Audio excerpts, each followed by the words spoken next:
नमस्कार, आपके साथ हूं मैं राजीव शर्मा। बिहार में इस बार एम फैक्टर्स का बड़ा जोर है। एम यानी महिला और मुस्लिम मतदाता।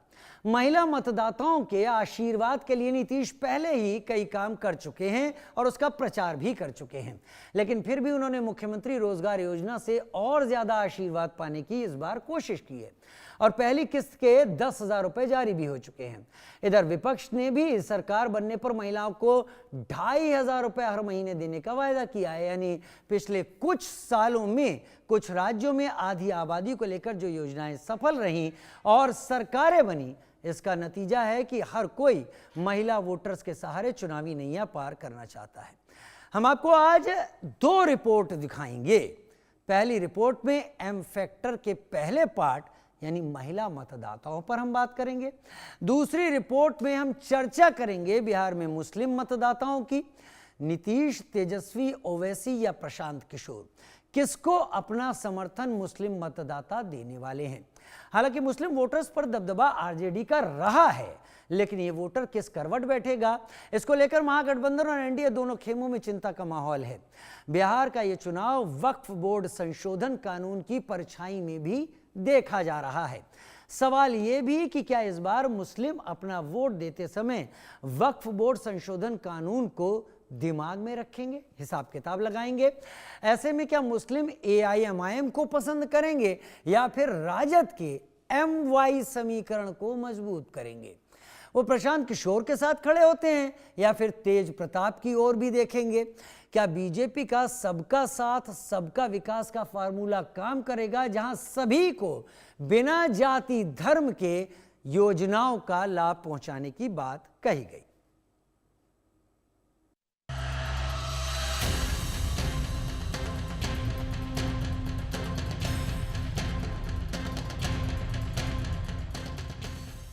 बिहार में चुनावी मेला, एम फैक्टर का खेला, बुरके वाली सियासत जरूरी या मजबूरी, सियासी दल राजी, महिला मुस्लिमों पर बाजी। बिहार विधानसभा चुनाव इस बार एम फैक्टर यानी महिला और मुस्लिम पर ही केंद्रित दिख रहा है। चुनाव के तारीखों के ऐलान से पहले एनडीए और महागठबंधन दोनों ने महिला मतदाताओं को लुभाने की कोशिश की। दरअसल बिहार की राजनीति में भी वही दांव खेला गया जो महाराष्ट्र और झारखंड के चुनाव में खेला गया था। महिलाओं को हर महीने नकद तोहफा। बिहार में तेजस्वी यादव ने माई बहन सम्मान योजना का वादा कर दिया है।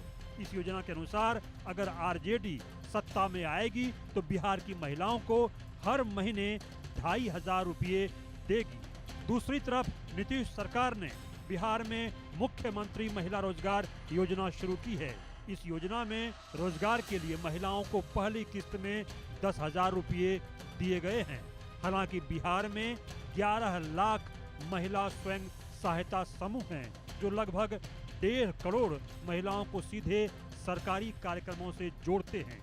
बावजूद इसके बिहार की एनडीए सरकार को अपने विकल्पों पर विचार करना पड़ा। बाद में अधिकारियों ने 50 लाख और संभावित लाभार्थियों को जोड़ा, जिससे कुल लाभार्थियों की संख्या 2 करोड़ हो गई। अब आप तेजस्वी के वादे में फंसे पेच को समझिए। बिहार में ताजा जातीय जनगणना में 6 करोड़ से ज्यादा महिलाएं हैं। इस हिसाब से अगर बिहार की हर महिला को प्रति महीने 2,000 रुपये भी दिए जाएं तो महीने के 4,000 करोड़ और साल के 48,000 करोड़ रुपये बनते हैं। ऐसे में देखा जाए तो इस भारी भरकम रकम बिहार सरकार का खजाना बर्दाश्त नहीं कर पाएगा। वजह ये कि बिहार के लिए 2025-26 का बजट ही 3,16,985 करोड़ है। इसीलिए नीतीश सरकार ने बड़ी चतुराई से चुनिंदा महिलाओं को रोजगार के लिए 10,000 रुपयों की शुरुआती किस्त देने का विकल्प चुना। Bureau report, India news. सुना आपने क्या चल रहा है। समीकरण दरअसल चुनाव में सत्ता हासिल करने की कोशिशों का एक अहम औजार या एक अहम इक्विपमेंट होते हैं। लेकिन देश के सवाल में हम इन्हीं परिस्थितियों को समझने की कोशिश करेंगे अपने सवालों के साथ। पहला सवाल हमारा, चुनाव में क्या खास मतदाताओं को लुभाने की कोशिश सभी कर रहे हैं? खास मतदाताओं से आप भी समझ सकते हैं। दूसरा, बिहार में क्यों फिर से एम फैक्टर का दांव नेता चल रहे हैं, यानी महिला और मुस्लिम का दांव चल रहे हैं? महिलाओं के लिए कैश, विकास पर जोर क्यों नहीं? क्या ये पिछले चुनावों से मिला हुआ सबक है, जहां पर महिलाओं को ऐसी सुविधाएं देने के बाद वोटों में बढ़ोतरी देखी गई? नारी सशक्तिकरण पर बात, नौकरी के कम अवसर क्यों? ये भी एक बड़ा सवाल है। धार्मिक जातीय समीकरण साधने की जुगत क्यों? क्या अब भी राजनीतिक दल दबे छुपे यही समझते हैं कि आप कुछ भी क्यों ना कर लीजिए, अंततोगत्वा आपको रिलीजियस, धार्मिक या जातीय, कास्ट बेस्ड या दूसरी चीजों के समीकरण को साधना पड़ेगा? उसी हिसाब से आपको अपने उम्मीदवार लाने होंगे और उसी हिसाब से अपनी बातों को रखना होगा। डॉक्टर हिमांशु शुक्ला मेरे साथ इस वक्त बीजेपी के स्पोक्स पर्सन जुड़ गए हैं, रविशंकर रवि मेरे साथ आरजेडी प्रवक्ता जुड़ गए हैं, मेरा दिन रंगरेज राजनीतिक विश्लेषक। आप तीनों का बहुत स्वागत है। मैं हमेशा अपनी चर्चा के दौरान बहुत उम्मीद करता हूं, पिछले कुछ दिनों में बिहार से रिलेटेड जितनी भी चर्चाएं हुई हैं, मुझे कहने में कोई गुरेज नहीं कि सब सार्थक रही, चैनल पे भी सार्थक रही और वैसे जमीन पर तो दिख ही रही हैं। लेकिन सबसे पहले डॉक्टर हिमांशु शुक्ला, इस चर्चा को आपके साथ शुरू करते हुए, हम जो बातें कह रहे हैं क्या इसको आप इस तरीके से देखेंगे कि मीडिया एक माध्यम है इसलिए सवालों को पैदा कर रहा है या सामने लाकर रख रहा है, या फिर यही इस वक्त की हकीकत है कि हम महिलाओं को दिए जा रहे तमाम जो चीज़ें हैं, जो उनको पैसा है हर महीने या हर साल, जैसा भी जो भी स्थिति है, और दूसरा ख़ास धर्म या जाति को लेकर जो एड्रेस करते हैं, क्या यही चुनाव में जीत का एक बहुत बड़ा फैक्टर होता है, या फिर आपको लगता है कि आप ऐसा नहीं करते बाकी ऐसा करते हैं? जी, सबसे पहले आपका धन्यवाद, नमस्कार, भारत माता की जय, ओम नमः शिवाय। बात ऐसी है कि हम बात करते हैं हर समय देश की बढ़ोतरी की, देश की उन्नति की और देश के लोगों की बढ़ोतरी की। जैसा कि आप देख सकते हैं कि प्रति वर्ष जो भाजपा ने कितना अच्छा काम किया है पिछले 20 सालों में, कि एक प्रति वर्ष आय जो है 7,194 रुपए से बढ़कर 2025 में 66,000 रुपए एक व्यक्ति की बिहार की हो गई है। तो वैसे ही हम इस पे फोकस करते हैं कि बिहार के लोगों की, बिहार की महिलाओं की उन्नति कैसे हो, ना कि उनको फ्री का जो है वो कहते हैं ना लड्डू बांटे जाए। आपने खुद ही इस डिबेट की शुरुआत में ही बोल दिया कि अगर हर महिला को 2,500 रुपए और हर विधवा को 1,500 रुपए मुफ्त के बांटे जाएंगे तो बिहार के बजट का क्या होगा? जो लालू राज में टूटी हुई सड़कें होती थी, जिसपे मरीज एम्बुलेंस से अस्पताल तक नहीं पहुंच पाता था और रास्ते में दुर्घटनाग्रस्त हो जाता था, या जो चोरी होती थी या जो समस्या होती थी, उनका निवारण क्या है? आज जो इंफ्रास्ट्रक्चर बना है, आज जो पुल है, रेलवे हैं, हाईवे बने हैं, बिहार की कनेक्टिविटी इतनी अच्छी हो गई है, इंफ्रास्ट्रक्चर अच्छा हुआ है, तो इसका फंड कहां से लाएंगे? हमने क्या बोला है? हमने हर महिला को काम करने के लिए भी मजबूर किया है कि आप काम करें, आप सेल्फ हेल्प काम करें, सरकार आपकी पूर्ण मदद करेगी। इससे क्या होता है? लोगों के अंदर इंस्पिरेशन भी आती है काम करने के लिए, देश के लिए प्रति काम करने के लिए, और उनको फ्री के वादे, फ्री के लड्डू नहीं दिए जाते हैं। आपको, हमको, हम सबको पता है ये 2,500 वादे तो किए जा रहे हैं, पर ये पैसा आम जनता को मिलने नहीं वाला है। या तो ये विशेष समुदाय के पास जाएगा या तो इन्हीं के नेताओं के पास जाएगा, जो पहले होता आ रहा है। आप इसमें मुझे ना गिने, क्योंकि मैं राजनीतिक दलों के चुनावी वादों को मानता हूं कि वो जनता तक सही पहुंचा रहे हैं। आप में मैंने जनता के ऊपर डाल दिया है, मैंने आप में जनता के ऊपर डाल दिया है, मैंने आपको नहीं बोला। आप अगर कह रहे हैं कि हम ऐसा माने कि ऐसा होता है, तो ऐसा आप भी तो करते रहे, फिर वो तर्क बहुत लंबा जाता चला जाएगा। आप आइएगा, क्योंकि आपने कहा कि 66,000 रुपए साल की बिहार के लोगों की आम जो प्रति व्यक्ति आय है वो हो गई है। इसको महीने के हिसाब से देखें तो 5,500 रुपए महीना होती है ये। खैर, मैं ये नहीं बता रहा कि कितनी कम है, लेकिन बस आपको इशारा दे रहा हूं। रविशंकर रवि मेरे साथ आरजेडी से इस वक्त जुड़े हुए हैं। रवि भाई, बहुत कुछ ऐसा है जो आरजेडी ने किया भी, बहुत कुछ ऐसा है जिसके बारे में आरजेडी उप मुख्यमंत्री तेजस्वी यादव के जरिए ये प्रचारित करने में कभी देर नहीं लगाती रही कि उप मुख्यमंत्री थे, इसलिए उस सरकार के दौरान बहुत सारे काम हुए हैं। फिर हम इन समीकरणों पर आकर उलझते क्यों हैं? मैं ये नहीं कह रहा कि आपको करना नहीं चाहिए, वो राजनीतिक दलों का अधिकार है, लेकिन फिर यहीं आकर क्यों उलझ जाते हैं? कहां आके उलझ जाते हैं? कि हम 2,500 देंगे, हम ये चीज दे देंगे, हम वो चीज दे देंगे। दिल्ली से आ रही या दिल्ली से चलिए बयार, जहां पर हम फ्री का या पैसा देने का महिलाओं के हक में, किसी के भी हक में, हम उन बातों पर क्यों नहीं लड़ने पर उतर? जैसे अभी आपने वोटर अधिकार यात्रा निकाली, मुद्दा है, पूरे बिहार में लोगों ने उसको देखा, लेकिन अब बातें फिर वही आने लगी हैं कि हम यहां पर आपको, अगर हम जीत गए इतना देंगे हर महीने, अगर हम जीते तो ये देंगे। नहीं राजीव जी, मुझे ये लगता है कि समाज का वो तबका जो कमजोर है और महिला, अगर हम उसको एक वर्ग की तरह देखें तो एक कमजोर तबका है, और उसको सपोर्ट करने के लिए, उसको कुछ आर्थिक सहायता पहुंचाने के लिए अगर इस तरह का कुछ राशि दिया जाता है तो इसमें कोई दिक्कत की बात नहीं है। लेकिन और भी जो दूसरी हमारी घोषणाएं होने जा रही है, जिसमें कि तेजस्वी जी ने कई जगह, वो बार बार हर जगह बोल रहे हैं कि SEZ जैसे IT पार्क, तो इस तरह के विकास के लिए उन्मुख नीतियां और कार्यक्रम चलाने की घोषणा वो करते आ रहे हैं।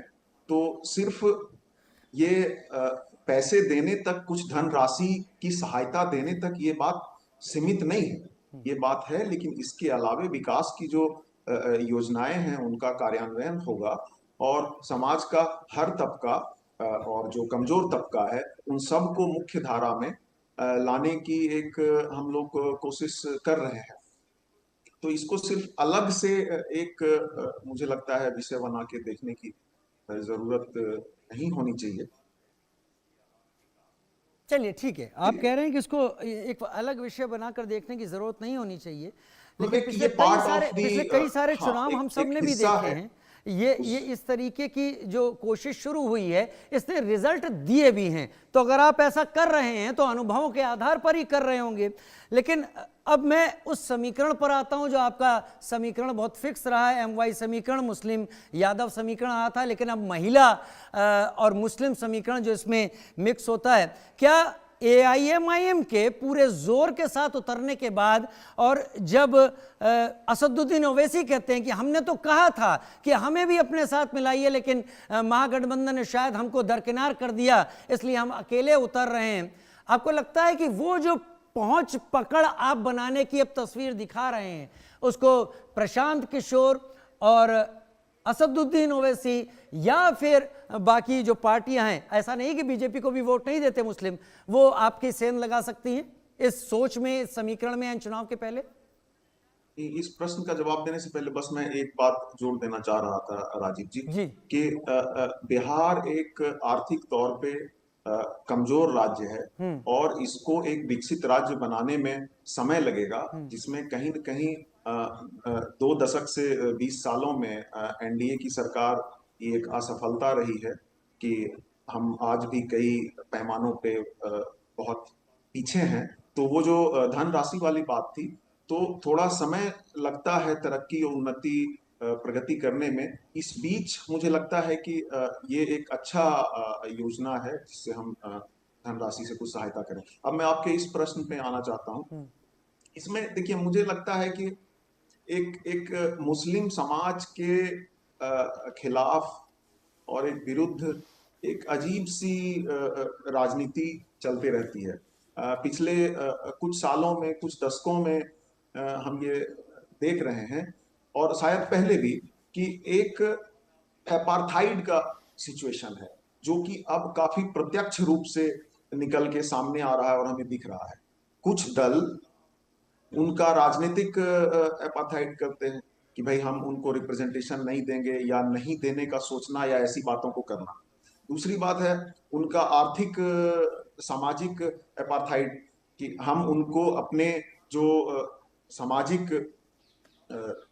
जीवन है उसमें हम सम्मिलित करके साथ लेके ना चलें और उनको काट के अलग रखें या अलग तरीके से देखें दिखाएं।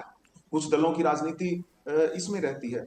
और अभी हाल के दिनों में हम अक्सर सुनते आए हैं कि उनको जो है किसी गांव में बोर्ड लगा हुआ है कि उनको प्रवेश ना दिया जाए, या उनकी दुकानों से सामान ना खरीदा जाए, या जो वो काम कर रहे हैं कुछ लोगों के यहाँ मजदूर के तौर पे या एम्प्लॉइज के तौर पे, तो उनको हटा दिया जाए। इस तरह सरकार के लगा रही है ऐलान, क्या ये बोर्ड? आप क्या कहना चाहते हैं? सरकार लगा रही है?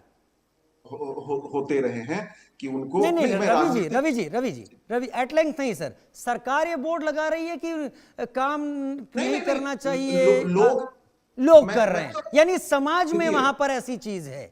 मैं ये कह रहा हूं असदुद्दीन ओवैसी जब बिहार पहुंचकर कहते हैं कि मैं तो आपके सामने साथ जुड़ना चाहता था, आप लोगों ने मुझे किनारे कर दिया, तो फिर इसमें कुछ लोग कर रहे हैं, कुछ सरकारें कर रही हैं। अरे असदुद्दीन ओवैसी अपनी पूरी पार्टी लेकर आपके साथ आए थे कि हमें अपने साथ ले लीजिए। ये बात अगर हम असदुद्दीन ओवैसी जी को साथ नहीं लेके चल रहे हैं तो ये बात अपने आप में साबित करती है कि बात यहां पे सिर्फ मुस्लिम और मुस्लिम समुदाय को एक वोट बैंक समझने की नहीं है। हम एक साझा संस्कृति के लिए राजनीति और प्रयास करेंगे जिसमें इस तरह की कोई भी हार्ड लाइन बात करने वाले, जहां एक दूसरे के बीच एक गैप पैदा हो, एक गुस्सा पैदा हो, दो समाज एक दूसरे के दूर जाएं, तो सिर्फ वोटों की राजनीति के लिए पूरे के पूरे समाज पे जो है वो दूसरे समाज मैं समझ गया। रवि जी आपने बड़ा स्पष्ट तरीके से इस बात को रखा कि असदुद्दीन ओवैसी समाज बांटने की बात करते हैं और वोटों के लिए हम असदुद्दीन ओवैसी के नजदीक नहीं जा सकते। मेहरदीन रंगरेज भी मेरे साथ जुड़े हैं, मैं सबको वक्त दे देता हूं, आपको भी वक्त दिया। उम्मीद है आपको समझ में आया होगा कि मैं उतना नहीं बातें ले जा रहा हूं। मेहरदीन रंगरेज, बिहार की राजनीति हम लोग सोच रहे थे इस वोटर अधिकार यात्रा के बाद और मुद्दों के बाद कि आएगी और अब कसा जाएगा कसौटी पर कि पिछले कुछ दिनों में जो विकास था उस विकास के पैमाने यहाँ पर ध्वस्त हैं। लेकिन फिर वही हम देखने लगे जो चीज़ें छन कर अब बाहर आ रही हैं कि आपने इतना दिया, हम इतना देंगे, हम आपको इस तरीके से लुभाएंगे, हम इस वर्ग को ऐसे लुभाएंगे, हम उस वर्ग को ऐसे लुभाएंगे। क्या यही नियति है कि जब चुनाव आते हैं तब हम लोग को इन्हीं हथियारों पर, इन्हीं वेपन्स पर वोट को अपनी तरफ लाने के लिए भरोसा करना पड़ता है? मेहरदीन रंगरेज, देखिए राजीव भाई, जिस तरीके से वोट चोर गद्दी छोड़ वाला जो नारा है वो पूरे देश में हर वर्ग के लोग लगा रहे हैं, जिस तरीके से वोट चोरी हो रही है देश के अंदर। और अभी दूसरी बात, बीजेपी के प्रवक्ता भी कह रहे थे कि हम जो है, हमने जो प्रति व्यक्ति आयु जो है वो बढ़ गई है, पहले इतनी 1000 थी, अब 66,000 उन्होंने बताई। तो मैं कहता हूं कि आप इतना विकास किया, आपने इतने हाईवे बना दिए, इतने इंफ्रास्ट्रक्चर बना दिया बिहार में, फिर आप जो है उन सब चीजों पर वोट क्यों नहीं मांगते? आप हमेशा जो है, अभी महिलाओं को 10,000 रुपए की किस्त देने का आपने काम किया चुनाव से ठीक पहले। आप कम से कम 20 साल से वहां पे हैं और जेडी और जो अपने नीतीश कुमार है वो भी वहां पर है, उन्होंने जब पहले से तो ऐसा कोई ऐलान नहीं किया। तो जिस तरीके से ये सरकार लगातार SIR के द्वारा जो गरीब है, मुसलमान है या मजदूर है या अनपढ़ हैं, उन लोगों की वोट काटने का जो काम किया गया बिहार में, तो इस बार जनता जो है बिहार की वो बीजेपी को और जो गठबंधन है बीजेपी का NDA उसको सबक सिखाने के लिए तैयार हो चुकी है। आप कितने भी लालच दे दीजिए, महिलाओं को दे दीजिए, मुसलमानों को दे दीजिए, पिछड़े वर्ग को दे दीजिए, आदिवासियों को दे दीजिए, दलितों को दे दीजिए, मगर इस बार सबसे बड़ा मुद्दा वोट चोर गद्दी छोड़ वाला जो मुद्दा है, ये सबसे बड़ा मुद्दा है। और इस बार जो है कांग्रेस के नेतृत्व में जो सरकार जो बनने जा रही है आने वाले समय में, वो दिखा देगी कि किस तरीके से जब पहले। अच्छा मेहरदीन भाई, एक चीज और बता दिया, आपने कहा कि वोट चोर गद्दी छोड़ का नारा बहुत ज्यादा है, कांग्रेस का प्रचारित नारा है। नेता प्रतिपक्ष राहुल गांधी इस नारे के साथ बिहार में एक लंबी उन्होंने यात्रा भी निकाली। लेकिन जब वो यात्रा निकाल रहे थे तब इलेक्शन कमीशन की तरफ से एक बात कही गई। उन्होंने कहा कि अगर आप इस आरोप को लगा रहे हैं तो आइए एफिडेविट में दाखिल कीजिए, हमें रिस्पॉन्सिबल ठहराइए, अदालत के सामने घसीटिए। किसी ने कुछ नहीं किया जनाब, एक नहीं हुआ। मेहरदीन रंगरेज एक एफिडेविट दाखिल नहीं हुआ, क्योंकि क्या अंदर यही बात थी कि है कुछ नहीं, बस क्लाउड खड़ा करना है। अगर इतना था तो आ जाते एफिडेविट के साथ, खींचते कोर्ट के अंदर, इलेक्शन कमीशन को और साबित करते। वो तो तब भी नहीं गए थे जब ईवीएम की बात हुई थी। क्यों बिना बात किए सारी चीजें? देखिए राजीव जी, जिस तरीके से आप बताना चाह रहे हैं, अगर मैं नहीं, आप बताइए एफिडेविट दिया गया कि नहीं दिया गया। आप कह रहे हैं वोट चोर गद्दी छोड़, मैं आपके साथ नारे को दोहरा रहा हूं। एफिडेविट कहां है जो इलेक्शन कमीशन ने मांगा कि खींचिए हमको कोर्ट में? अच्छा, हमने जो बताया कि जैसे कि वोट चोरी हो रही है देश अरे में, मेरी आपकी लड़ाई नहीं हो रही है मेहरदीन रंगरेज साहब, आप समझ नहीं रहे। मेरी आपकी व्यक्तिगत बहस नहीं है, मेरी आपकी कोई व्यक्तिगत। मुझे ये बताइए, जब इलेक्शन कमीशन ने ऑन सबके सामने आके कहा कि आरोप है, बहुत बढ़िया, एफिडेविट दीजिए, कानूनी वैधता दीजिए और हमें अदालत के सामने अकाउंटेबल ठहराइए, कोई नहीं गया।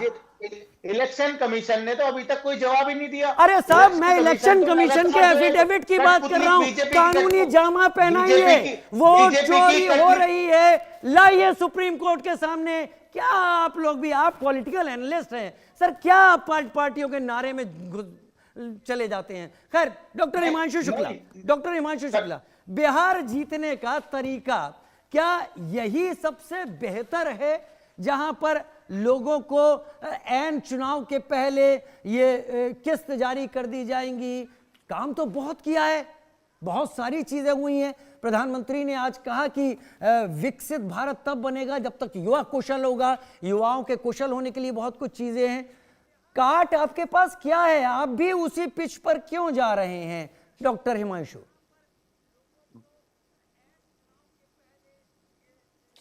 देखिए, मैं पुरानी भी कुछ बातों का आपको जवाब दे दूं जो इन्होंने हमारे आज कांग्रेस के, मुझे लगता है प्रवक्ता मौजूद नहीं है, लेकिन उनकी कुर्सी जो है पूरी तरीके से किसी ने खड़ी कर रखी है यहाँ पर। नहीं, ठीक है, वो हमारे मेहमान है। बट जो बात है कि इन्होंने बोला कि चुनाव, हाँ नहीं, चुनाव के उन्होंने बोला कि चुनाव के जस्ट पहले कुछ ऐसी चीजें बांटी जा रही हैं।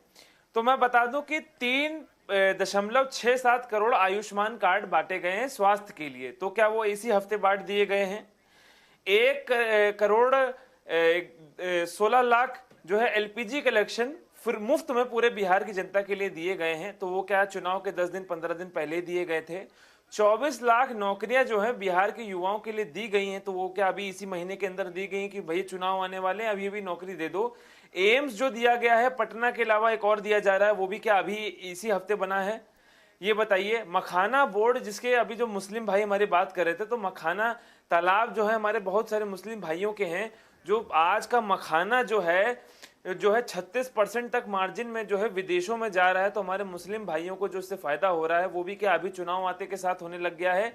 जब बिहार जो है जंगल राज के अंधेरे से जब सूरज की किरण कुछ आने लगती है, तो विरोधी पार्टी के मतलब जो है ना, छाती में दर्द होने लगता है कि भाई विकास हो रहा है, तो क्या करें?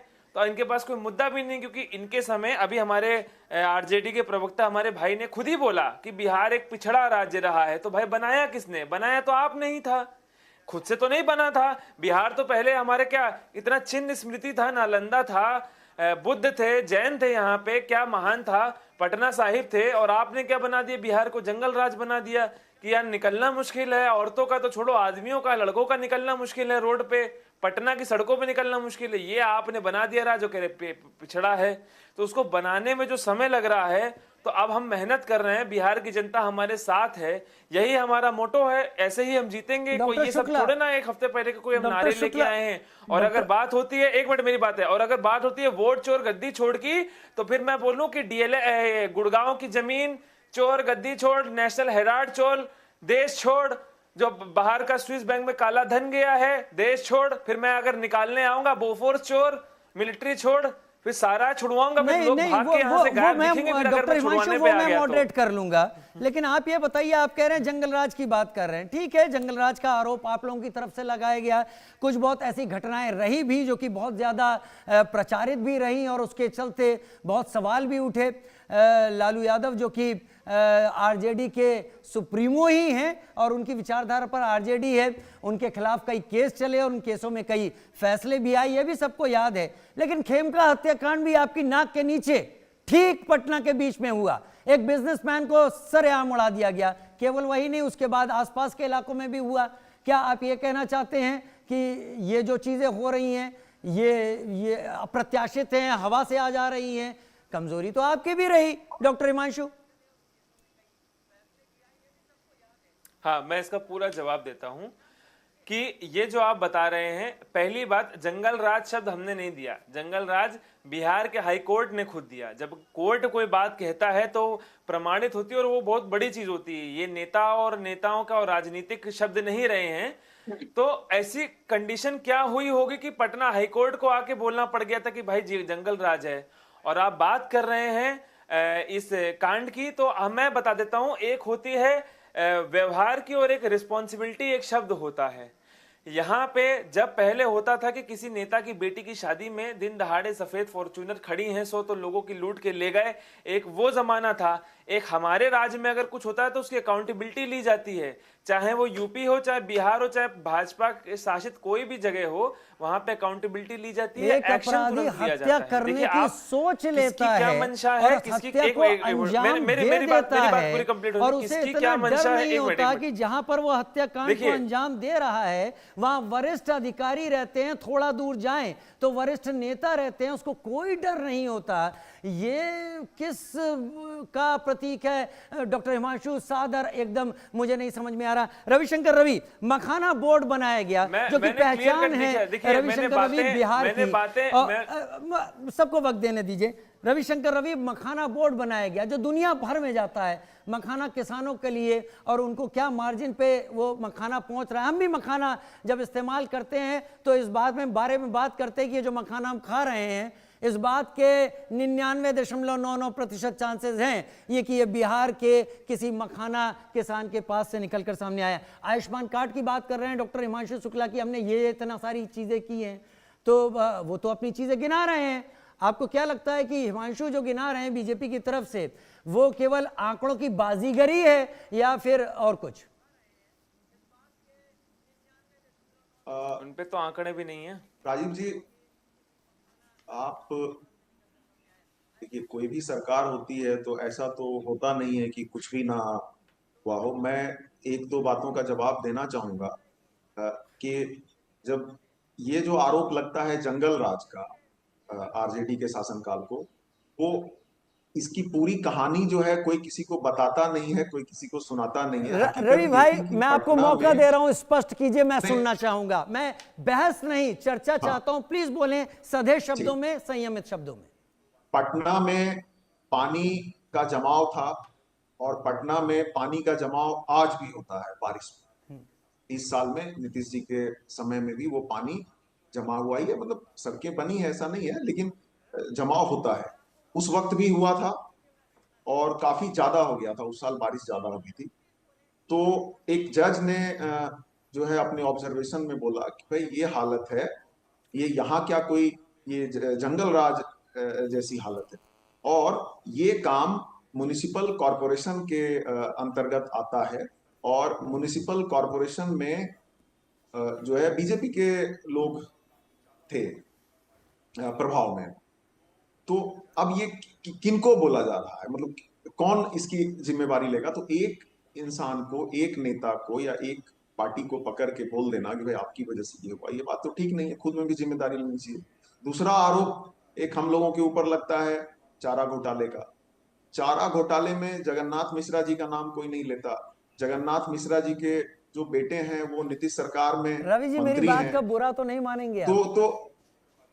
नहीं, मेरी बात का बुरा तो नहीं आप बोलिएगा, मेरी बात का बुरा तो नहीं मानेंगे? क्योंकि अक्सर प्रवक्ता बुरा मान जाते हैं तो लगता है ऐसा है जैसे कि हम नहीं, मैं बुरा नहीं मानूंगा। इसलिए मैं कहना चाहता हूं कि आप अभी भी चारा घोटाले को आरोप के दायरे में ला रहे हैं। सजाएं हो चुकी हैं सर, सजा दी जा चुकी है। राजीव जी, दो चीजें होती हैं, एक होता है जजमेंट और एक होता है जस्टिस। जी, जस्टिस नहीं हुआ। हाँ, जजमेंट जो भी रहा हो लेकिन वो जस्टिस नहीं है। जो जो आता वर्चस्ववादी हूं हिमांशु जी, ताकतें आता हूं, थी, बोल लेने दीजिए। बस एक लाइन में बात हिमांशु। खत्म कर दूंगा। जो वर्चस्ववादी ताकतें थी उनके खिलाफ लालू जी लड़ रहे थे। लालू जी एक ऐसे नेता थे जिन्होंने खुद ही उनकी इंक्वायरी का आदेश दिया था, और उसमें वो पुराने समय से चलता आ रहा था, जगन्नाथ मिश्रा जी के टाइम से। तो उनको, हमें लगता है कि साजिशन जो है उनको भी उस लपेटे में ले लिया गया, और उनको हायर कोर्ट जगन्नाथ में मिश्रा जी, ये बताइए किस पार्टी से थे? अब किसी भी पार्टी से नहीं थे। नहीं नहीं नहीं नहीं, रवि जी मैं जानता हूं आप बहुत सधे हुए हैं, आपने बहुत अध्ययन कर रखा है। नहीं, मैं आपके बोलने का तरीका बता रहा मैं कह रहा हूं है। कि जगन्नाथ देखिए, मिश्रा किस पार्टी से थे? संस्थाओं में जिस समूह, समुदाय और वर्चस्ववादी रवि जी, ताकतों बस यही के चीज मुझे लोगों लगता का, है, यही कंप्लीट कर चीज लेने, थोड़ा सा अजीब लोगों लगती का है कि आप प्रभाव लोग, था, उन लोगों की आप अपनी साजिश थी। सुविधा अनुसार रास्ते तलाश लेते हैं। आप उन उसी लोगों पार्टी की के साथ आज साजिश खड़े थी हुए जिसमें लालू जी को हैं। हिमांशु जी, फंसाया गया। हिमांशु जी जल्दी रिबट कीजिए, मुझे मौका देना है मेहरदीन रंगरेज को। हिमांशु जी। जी, मैं ये बोलना चाहूंगा कि इन लोगों को जो है समाज के अंदर कैसे लोग, जनता, इनको लगता है लालू जी की पार्टी वालों को कि जनता एकदम मूर्ख है, ये कुछ भी बोल देंगे और वो मान लेगी। बोल रहे मतलब प्रवक्ता साहब को कुछ डिग्निटी नाम की कोई चीज ही नहीं है कि कुछ भी बोल देंगे आके टीवी पे कि पानी के चलते पटना हाईकोर्ट ने किया है।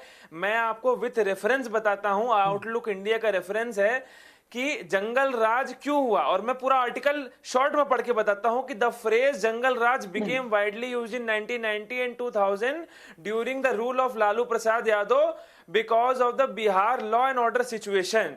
There were sharp rise in kidnapping, murder, extortion, caste violence.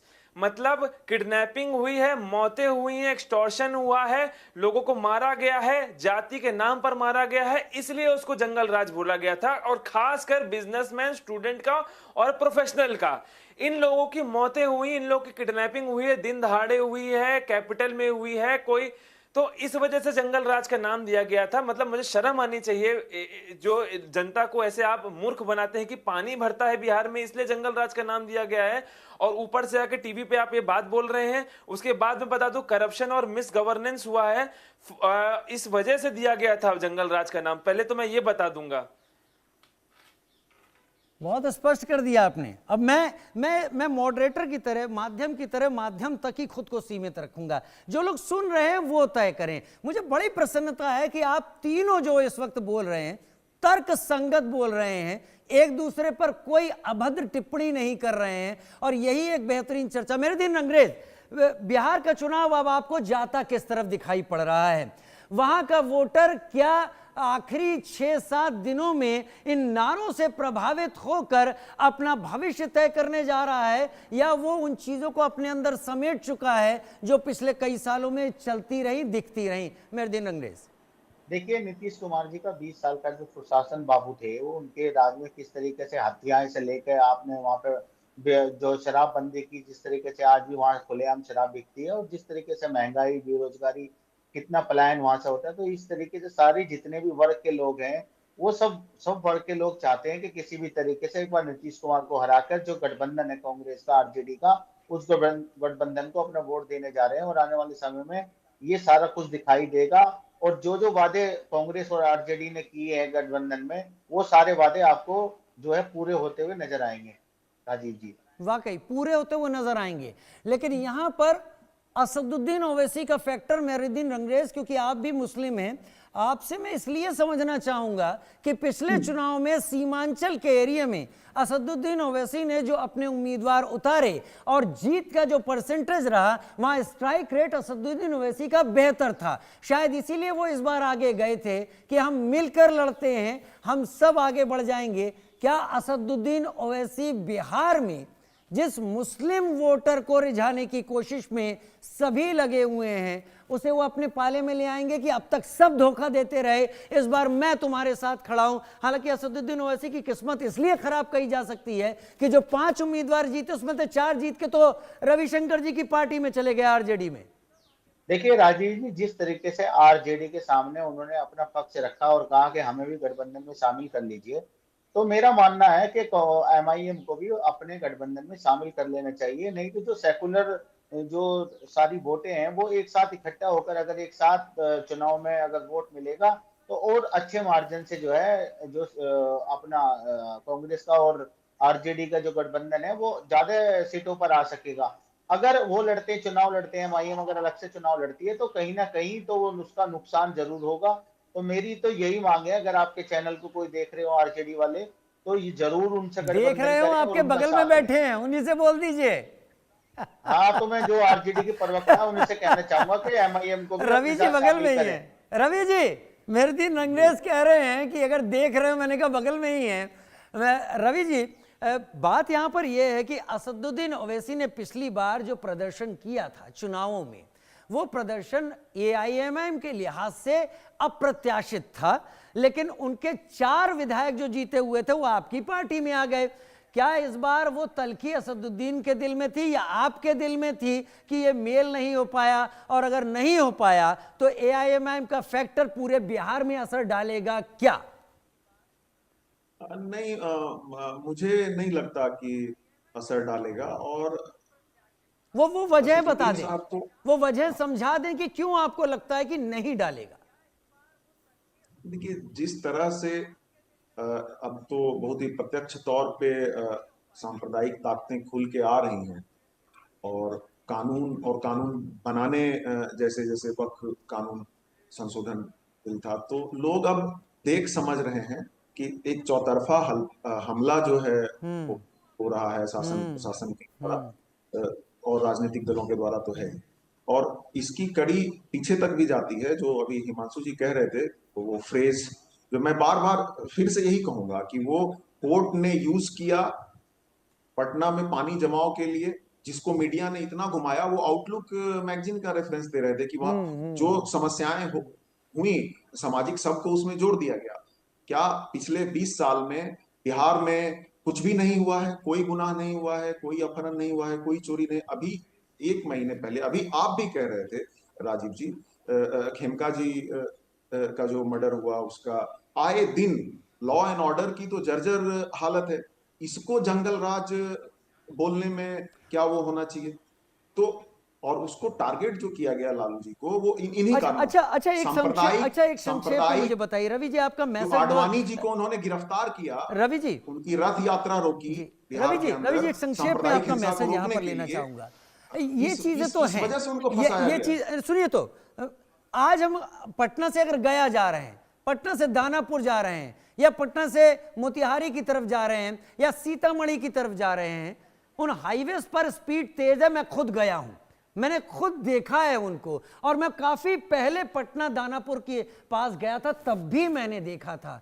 जमीन पर डेवलपमेंट, क्या आप इनकार करेंगे हुआ ही नहीं है या हुआ है? संक्षेप में फिर हिमांशु जी से बात। नहीं, सड़कें बनी हैं, इसमें कौन मना कर रहा है? लेकिन मैं आपको ये भी याद दिलाना चाहता हूं कि ग्रामीण क्षेत्रों की, हाईवे का आपने ठीक वो किया, लेकिन बहुत सड़कों में बहुत बड़े पैमाने पे जब Raghuvansh Prasad ji rural development minister थे केंद्र में, तो मनरेगा के फंड से बहुत सारी सड़कें बनी हैं, छोटे शहरों में, छोटे कस्बों में, गांवों में।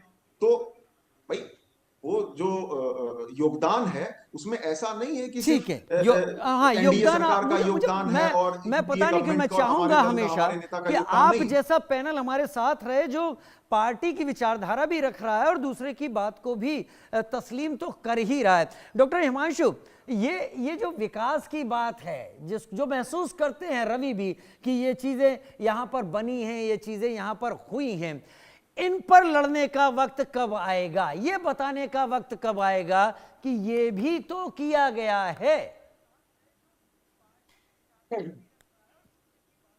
ठीक है, ये बात कर रहे थे, विकास की भी बात करी है, और इन्होंने बात किया है जंगल राज की बात करें हैं। तो मैं कुछ केस जो है इनको हमें लगता है भूल गए होंगे याद दिलाने के लिए, कि शिल्पी गौतम का जो केस हुआ है, संजय कुमार झा का हुआ है, मिथिलेश कुमार सिंह हुआ है, जिसमें सारे पॉलिटिकल और कौन कौन सी पार्टी आई थी हमारे प्रवक्ता और जनता सब जानते हैं। मिथिलेश कुमार जी हो गए, संजय सिंह एक इंजीनियर थे, कृष्णा यादव किडनैपिंग केस में कौन कौन से गुंडे और पॉलिटिकल लिंक आए थे, गया, नवादा, औरंगाबाद और जहानाबाद के जो भी कॉन्ट्रैक्टर और ठेकेदार हुआ करते थे वो आए दिन दिहाड़ी जो है लालू जी के शासनकाल में गायब हो जाते थे। और हालत इतनी खराब थी कि 2004 में जो है फिक्की जैसी और एसोचैम जैसी जो बिजनेस बॉडी है उन्होंने बोल दिया था कि भाई हम इन्वेस्टमेंट करेंगे ही नहीं बिहार में, हम ना ही वहां पे रोजगार दे सकते हैं ना वहां पे इन्वेस्टमेंट करेंगे, क्योंकि वहां पे ऐसे खुलेआम जो है मजदूरों का, कॉन्ट्रैक्टर का, बिजनेसमैन का सरेआम जो है एब्डक्शन होता है, उनको जो है किडनैपिंग हो जाती है और एक्सटॉर्शन होता है। अब आप बताइए, जब एक जो है इंटरनेशनल बॉडी और जो है पीएसयूज ऐसा चीज बोलने लगे जब किसी भी सरकार के बारे में, तो समझिए कितनी ज्यादा बिहार समझ रहा होगा इस चीज को संक्षेप में, बिहार समझ रहा होगा इस बात को। मेरे हिसाब से ये अपने ही बिल्कुल समझ रहा है और लोगों ने देखा है जो बदलाव आया है। पहले जमाने में मेरे पास समय कम है, बिहार में बिल्कुल रोजगार नहीं था और की बात अभी रवि जी ने की थी, मैं मिस कर गया वक्फ कानून को लेकर।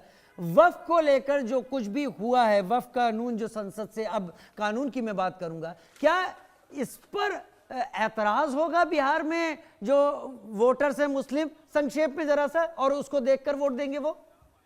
बिल्कुल बिल्कुल, जिस तरीके से भाजपा की सरकार 2014 के बाद से जिस तरीके से वो मुसलमानों के खिलाफ बिल लेकर आती है, अभी आपने देखा होगा ये स्टैंड भी बहुत जल्दी से पीछे भी कर लेते हैं। किसान कानून लाए, इन्होंने बताया पूरी दुनिया में और सारे मीडिया चैनल नहीं, अभी इस पे बात कीजिए, क्या वक्फ को देख के वोट होगा? और देखिए, वक्फ बोर्ड का जो कानून है वो बिल्कुल गैर संवैधानिक है और उससे जो है मुसलमानों की संपत्तियों को हड़पना चाहती है सरकार, और जो अपने दोस्त जो अडानी, ठीक है, मतलब आपका इशारा है कि मुसलमान इस बारे में सोच रहा होगा। रवि भाई बहुत धन्यवाद, आप बहुत गंभीर और बहुत धीरे बोलते हैं लेकिन अपनी बात पूरी रखते हैं। डॉक्टर हिमांशु शुक्ला, आपने भी अपनी बात विस्तार से दी, शब्दों को मर्यादा बनी रही, और मेरे दिन अंग्रेज आपने भी बहुत सादे शब्दों में बात रखी। बहुत शुक्रिया, आप सभी मेरे साथ जुड़े। बढ़ते आगे, उत्तर प्रदेश के फर्रुखाबाद से बड़ी खबर आ रही है, जहां कोचिंग सेंटर में ही विस्फोट हो गया, बिल्डिंग के हिस्से उड़ गए, 2 की मौत हो गई, 6 से ज्यादा लोग घायल हुए हैं। अभी खबर है गंभीर रूप से घायल, विस्फोट से आसपास के मकान हिले। हादसे पर सीएम योगी ने दुख जताया है, राहत बचाव कार्य में तेजी लाने के निर्देश, घायलों के समुचित इलाज के भी निर्देश दिए गए हैं, शीघ्र स्वस्थ होने की कामना की गई है। कोचिंग में ही विस्फोट हो गया, ये विस्फोट हुआ किस चीज से, ये बड़ी बात है, और इतना बड़ा विस्फोट हुआ जिसमें कोचिंग के ही वहां पर दीवारों के हिस्से उड़ गए और 2 की मौत हो गई। कोचिंग के अंदर ऐसा क्या था जिससे विस्फोट हुआ? क्या कोई गैस पाइपलाइन है या सिलेंडर है जो फटा है इतनी तेजी के साथ, या फिर कुछ और? फर्रुखाबाद से खबर इस वक्त की आ रही है आपके सामने, एक्सक्लूसिव विजुअल्स इंडिया न्यूज़ पर आप इस वक्त देख रहे हैं जो फर्रुखाबाद में हुआ है। फिलहाल अभी की खबर, 2 की मौत और बिल्डिंग के भी परखच्चे उड़ गए हैं। अभिषेक हमारे साथ लाइव जुड़ गए हैं इस वक्त। अभिषेक, विस्तार से बताएं। बिल्कुल राजीव जी, जो जानकारी मिल रही है कि फर्रुखाबाद में ये एक लाइब्रेरी के अंदर हुआ विस्फोट, इतना भयानक विस्फोट कि ना सिर्फ बिल्डिंग के परखच्चे उड़े बल्कि इमारत के कुछ हिस्से 30 से 50 मीटर तक दूर जाकर गिरे हैं। तो इस बात से अंदाज़ा लगाया जा सकता है कि कितना भयानक विस्फोट रहा होगा। साथ ही साथ कितने सारे लोग अंदर मौजूद थे। लाइब्रेरी में विस्फोट हुआ उस वक्त कई बच्चे वहां पढ़ रहे थे, उन्हें गंभीर चोटें लगी हैं। और अभी कुछ देर पहले डॉक्टर्स की टीम ने एक मृतक को लेकर जानकारी दी है कि एक की इलाज के दौरान मौत हो गई, यानी मौत के आंकड़े भी सामने आना शुरू हो गए हैं। गंभीर चोटें लगी हैं 4 लोगों को, जिनका इलाज चल रहा है अस्पताल में। मुख्यमंत्री योगी आदित्यनाथ को इसकी जानकारी जैसे ही मिली, उन्होंने तत्काल वहां आला अधिकारियों को पहुंचने के आदेश दिए हैं। साथ ही साथ जिन लोगों को चोटें लगी हैं और मलबे के नीचे कोई ना दबा रहे, इसको लेकर जल्द ही मलबा साफ करके वहां नीचे अगर कोई दबा है या इस सिचुएशन में है तो उसे बाहर निकाला जाए। साथ ही साथ जो प्रशासन के लोग हैं वो ये भी पता कर रहे हैं कि कितने लोग अंदर मौजूद थे। साथ ही साथ राजीव जी की ये भी पता करने की कोशिश की जा रही है कि विस्फोट की वजह आखिर क्या है। लेकिन क्योंकि अभी तुरंत विस्फोट के बाद इवैक्यूएशन और अस्पताल और बाकी इंतजामात में प्रशासन लगा हुआ है, इसी दौरान एक कमेटी बनाई गई है जो इस बात का पता करेगी कि वजह क्या थी विस्फोट की। क्योंकि शुरुआती दौर में जिस तरह का ये विस्फोट है, सिलेंडर ब्लास्ट इतना भयानक और इतनी दूर तक परखच्चे उड़ाने वाला तो नहीं होता। साथ ही साथ लाइब्रेरी में सिलेंडर क्या कर रहा था, ये भी बड़ा सवाल है। और लाइब्रेरी में क्या किचन भी वजह नहीं हो हुआ सकती करते है, इसके बारे में तो अभी फैक्ट फाइंड्स होंगे जी। और क्या वजह हो सकती है, क्या है विस्फोटक सामग्री, क्या थी ऐसी जो इस तरह से विध्वंस हुआ और इतनी दूर जाकर परखच्चे क्या उड़ गए, शक पूरी इस बिल्डिंग बात के का आसपास है, के घरों क्योंकि के शीशे शुरुआती टूट गए? इस क्या घटना को वजह थी? देखकर शक तो इस बात का जाता है कि क्या कोई लाइब्रेरी में ऐसा मौजूद था, क्योंकि लाइब्रेरी के अंदर किचन हो या सिलेंडर रखा हो, ये 1% चांसेस हो सकते हैं। किचन तो होता ही नहीं है, सिलेंडर शायद रख दिया हो, फिर भी क्यों रखा। और सिलेंडर का ब्लास्ट अगर आप कह रहे हैं कि ऐसा नहीं होता कि बिल्डिंग के टुकड़े 30-40 मीटर दूर जाकर गिरे और लोगों की मौत हो जाए, तो या कोई वहां पर ऐसा था जिसके पास कुछ ऐसा था जिसने इस ब्लास्ट को अंजाम दिया। अभिषेक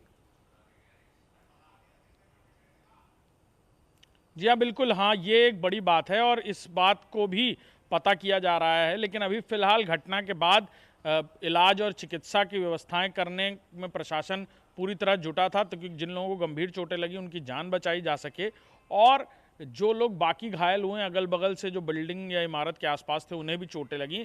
क्योंकि जैसा मुझे जो जानकारी मिल रही है कि बहुत दूर तक उसके अवशेष बिल्डिंग के जाकर के लगे हैं, पत्थर, कंक्रीट और सारी चीजें, तो उससे भी लोग घायल हुए, गाड़ियों के शीशे फूट गए हैं बाहर। अभिषेक, बहुत शुक्रिया मेरे साथ जुड़ने के लिए।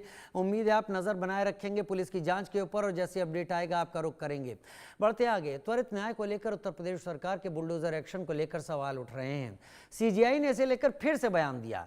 मॉरिशस में आयोजित sir Morris Raoult memorial lecture 2025 में chief justice of India BR Gavai ने कहा, भारतीय न्याय व्यवस्था रूल ऑफ लॉ यानी कानून के शासन से चलती है और इसमें बुलडोजर एक्शन की जगह नहीं है। उन्होंने कहा कि सुप्रीम कोर्ट ने हाल के फैसले में स्पष्ट किया था, किसी आरोपी के खिलाफ बुलडोजर चलाना कानून की प्रक्रिया को तोड़ना है। जस्टिस गवई ने कहा कि सरकार एक साथ जज, ज्यूरी और जल्लाद नहीं बन सकती। बुलडोजर शासन संविधान के अनुच्छेद 21 जीवन और व्यक्तिगत स्वतंत्रता के संरक्षण के अधिकार का उल्लंघन है। सीजीआई गवई ने कहा कि भारत में रूल ऑफ लॉ केवल नियमों का सेट नहीं बल्कि नैतिक और सामाजिक ढांचा है जो समानता, गरिमा और सुशासन सुनिश्चित करता है।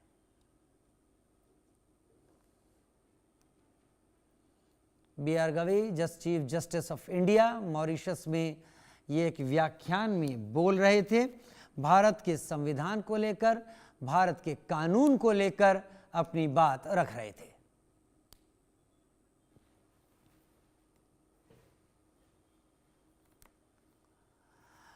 उधर बड़ी खबर से शुरुआत, बड़ी खबर से इस वक्त का अमेरिका से आ रही बड़ी खबर की जानकारी आपको दे दें। ट्रंप की फोटो वाला $1 का सिक्का जारी किया गया है, इसकी तैयारी की गई है।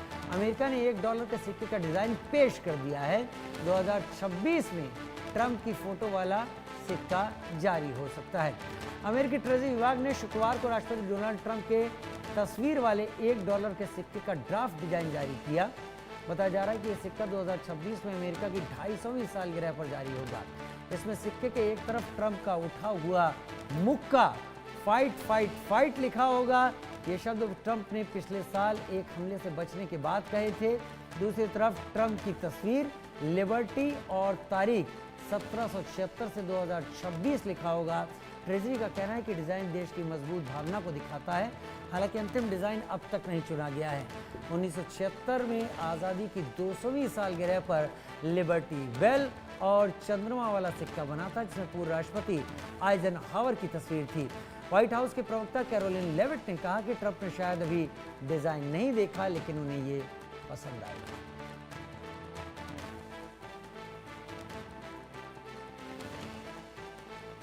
डोनाल्ड ट्रंप, जिनका आजकल के दिनों में सबसे बड़ा सपना है नोबेल प्राइज हासिल कर लेना, उसको लेकर पाकिस्तान के फील्ड मार्शल आसिम मुनीर और पाकिस्तान के प्राइम मिनिस्टर शहबाज शरीफ ने उनका नाम नॉमिनेट कर दिया है। उन्हें उम्मीद थी कि भारत भी ऐसा ही कर देगा। हालांकि वो लगातार ये कहते नहीं थक रहे कि उन्होंने 7 युद्ध रुकवा दिए, लेकिन भारत ने स्पष्ट कर दिया कि डोनाल्ड ट्रंप ने इस युद्ध के दौरान कोई योगदान नहीं दिया। अब इस बयान से नोबेल प्राइज तो खतरे में पड़ सकता है, लेकिन $1 का सिक्का नहीं। वो अगले साल छपेगा बनेगा, अमेरिकी ट्रेजरी उसे बनाएगी और अमेरिकी लोग फिर उसका इस्तेमाल करेंगे। $1 में डोनाल्ड ट्रंप अगले साल से दिखाई देने शुरू हो जाएंगे।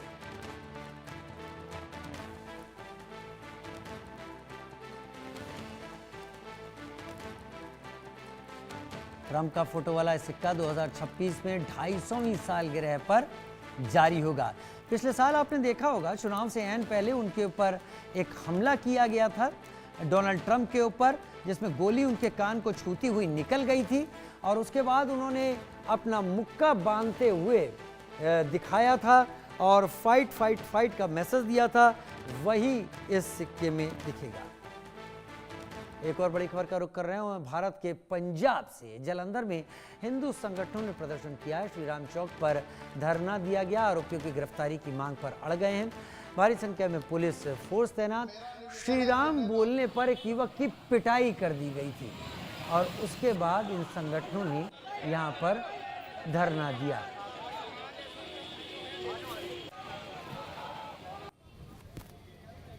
मेरा निवेदन है, जिन्हें राम भगत इत्थे बैठे हैं, मीडिया के साथी भी आएंगे, किसी भी मेरा निवेदन है, जिन्हें राम भगत इत्थे बैठे हैं, मीडिया के साथी भी आएंगे, किसी भी मेरा निवेदन है, जिन्हें राम भगत इत्थे बैठे हैं, मीडिया के साथी भी आएंगे, किसी भी जालंधर में लोग प्रदर्शन कर रहे हैं। सड़क पर बैठकर ये प्रदर्शन हो रहा है। उन लोगों के खिलाफ प्रदर्शन हो रहा है जिन्होंने युवक की पिटाई की। श्री राम चौक पर ये प्रदर्शन चल रहा है। किसी भी मेरा निवेदन है, जिन्हें राम भगत इत्थे ये तस्वीरें देखिए, जालंधर में प्रदर्शन हो रहा है।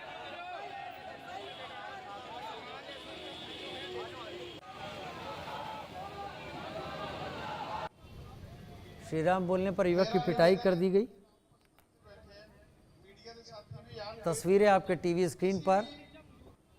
जालंधर में ये प्रदर्शन इस वक्त चल रहा है। एक युवक की पिटाई के विरोध में ये प्रदर्शन इस वक्त जालंधर में हो रहा है। मेरा निवेदन है, जिन्हें राम भगत इत्थे बैठे हैं, मीडिया के साथी भी आएंगे, किसी भी मेरा निवेदन है, जिन्हें राम भगत इत्थे बैठे हैं, मीडिया के साथी भी आएंगे, किसी भी मेरा निवेदन है, जिन्हें राम भगत इत्थे बैठे हैं, मीडिया के साथी भी हिंदू संगठन सड़क पर उतर गए हैं। मेरा निवेदन है, जिन्हें राम भगत इत्थे बैठे हैं, मीडिया के साथी भी आएंगे। प्रयागराज में प्रेमिका को बाइक से घसीटने वाला गिरफ्तार कर लिया गया है। प्रेमिका को बाइक से 500 मीटर तक इसने घसीटा। प्रेमिका से लूटे 10,000 रुपए बरामद कर लिए गए हैं। जिस दुपट्टे से बांधकर खींचा वो भी बरामद। आरोपी के दोस्त की भी तलाश में अब छापेमारी की जा रही है। ये घटनाक्रम ऐसे शोधों को, नशे में डूबे ऐसे अपराध करने वालों की तस्वीर सामने रखता है, जिन्हें पहली बात तो इस बात का अंदाजा नहीं होता कि लड़की और महिला, उनका सम्मान क्या होता है। उम्मीद इस बात की ही की जा सकती है इन तस्वीरों के साथ कि इन लोगों ने शायद अपने घर में भी, अपने घर में मौजूद महिलाओं का सम्मान कभी नहीं किया होगा और तभी उन्होंने इस लड़की के साथ ऐसी घटना को जिम्मेदार यहाँ पर इस घटना को अंजाम दिया। अब आरोपी के दोस्त की तलाश में भी छापेमारी की जा रही है और इस बात का यकीन जताया जा सकता है, कम से कम जो उत्तर प्रदेश पुलिस पिछले कई दिनों से अपनी कार्रवाइयों में सामने झलका रही है कि जैसे ही दोस्त भी पुलिस की पकड़ में आता है तो इन दो दोस्तों के साथ उत्तर प्रदेश पुलिस बहुत बेहतर व्यवहार निश्चित तौर पर करेगी।